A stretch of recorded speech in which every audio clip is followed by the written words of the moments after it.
Hello, wrestling fans. Tom here from CollectAWrestlePalooza. I'm taking a break this week. I'm not talking about sports cards. I'm not talking about wrestling memorabilia. I'm talking about the sport itself, professional wrestling. So I decided to go for it.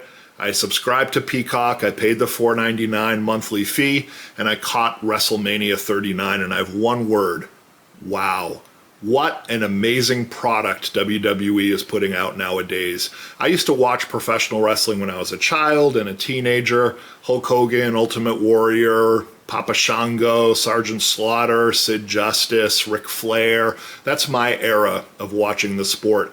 The modern product, in many ways, is so much better. And I gleaned that just from watching one event, right? But I can say there are some things that I was critical of in the modern product. I'll get to that a little bit later. But more than anything, I wanted to communicate what a great time to be a wrestling fan. WWE is pulling people back, people my age in their 40s, some young folks watching now, people in their 20s, people in their 30s. That's going to be a theme I'll talk about later too, is that wrestling is accessible to many, many more people now, which I think is a good thing. But I'm going to count down 5 observations that came to me as I was watching WrestleMania 39 and the subsequent week after that, just processing and thinking about what I saw. Enjoy. CollectAWrestlePalooza. CollectAWrestlePalooza. Point number 1 is they're still presenting wrestling like a sporting event. And that was glaring to me when I turned on WrestleMania 39. You see SoFi Stadium, you see fans packed into the bleachers, you have a 4-hour lead-in show, you have celebrities making predictions. It just feels like the Super Bowl. It feels like a sporting spectacle. And this seems like a contradiction. Back in the day, it was the World Wrestling Federation, it was the NWA, the National Wrestling Alliance, there was kayfabe, and it really was presented as a sport or a real sport. And now the competition is gone. In other words, we know that these are pre-planned matches, but they're still presenting it as a sporting spectacle. Why are they doing that? I think they're following the same path as the UFC. And this leads me into point number 2, which is the WWE does not have blood anymore, or at least they do not condone it. And I actually think this is a very good thing for the longevity of the sport. What they're trying to do is to make this a family-friendly, accessible, homogenized part of society, the same way as the Super Bowl is something that people talk about around the water cooler, whether or not they're football fans. UFC did the same thing. They used to be a blood sport, and now they have Burger King on fighters' trunks, and they have corporate sponsors, and they're trying to be something that is more regulated, has a governing board, and that's how WWE is presenting itself. Now, it's theatrical, of course, we acknowledge that it's entertainment, but it's being presented as a real sport as opposed to a fake sport, if that makes sense. Famously, Finn Balor gets hit with a ladder during the Hell in a Cell match with The Edge. What do? They stop the match. And the announcer even says, "Great call by the ref, make sure that Finn Balor's okay.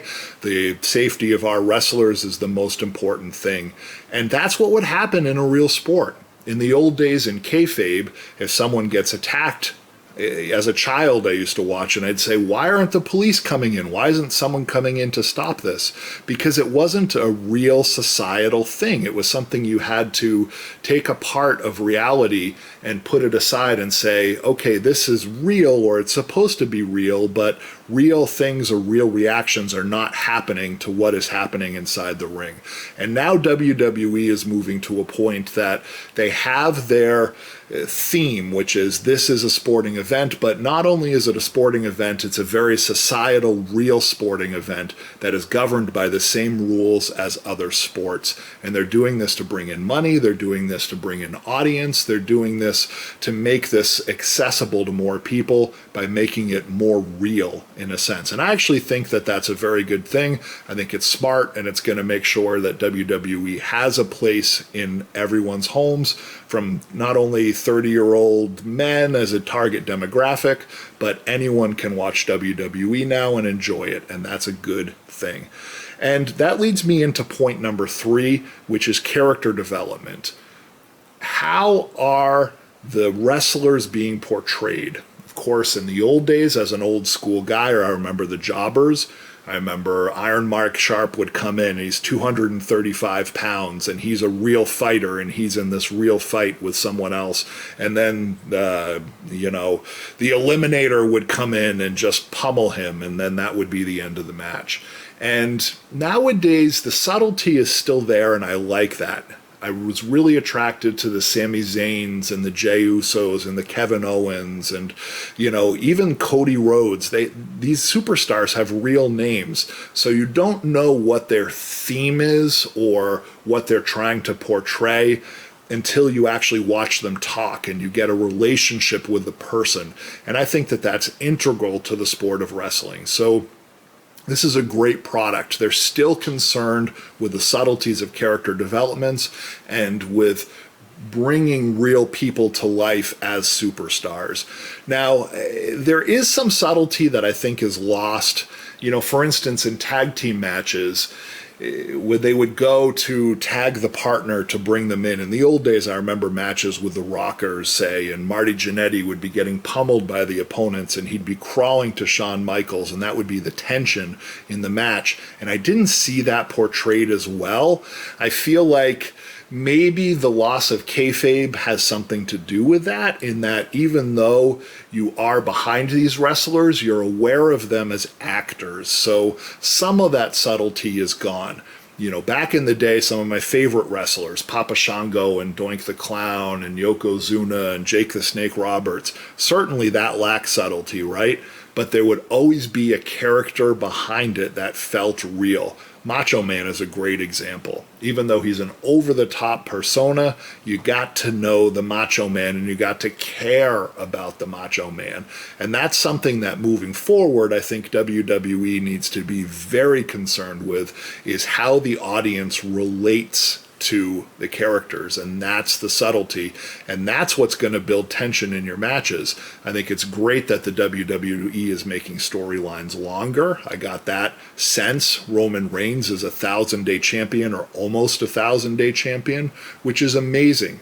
Having the title go from superstar to superstar in very short amounts of time, it's not special. I think that having longer storylines have bigger payoffs, but you also have to be very in tune with that character and build a relationship with that character. That leads me to point number 4, which is how they built tension in matches, and I felt like they relied too much on near falls. Finishers were being kicked out of. They would have a match that would have multiple finishing moves, and they'd kick out of it 2, 3, 4, 5, 6, 7, 8 times, and that worked great in the matches, but they relied on it too much.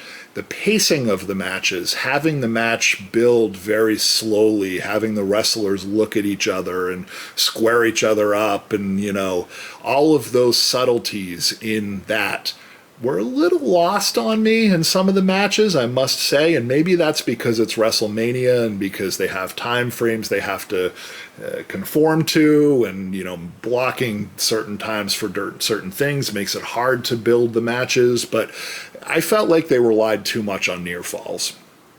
And that leads me to point number 5, which was the one part of WrestleMania 39 that I think people are overlooking, and I felt it was one of the brightest spots. Dominic Mysterio. This guy is an amazing superstar. And why do I say that? He drew real heat. I watched SmackDown on Friday night after WrestleMania. The crowd was booing. He couldn't even talk. That is what makes wrestling. That is what brings people in. That's what makes people stick around and want to watch next week, is these superstars that can draw heat or draw pops in a very real way and have that relationship with the audience. And Dominic Mysterio, to me, was the one superstar that did that the most successfully. I'm very excited to see what he continues to do with that character. And that does it. Those are my thoughts for watching WrestleMania 39. I'm an old school guy. I love what I saw. Like I said at the beginning of this video, the overriding thing I want to communicate is the product nowadays is very, very good. I'm very impressed. I'm certainly going to watch more of it. There are some things that I think they could do better. There are some things that I think they are doing better than when I used to watch it as a kid. Very excited to be back in. Enjoy your week, everyone. Stay collecting. Stay connected to wrestling. Stay connected to each other. Be well.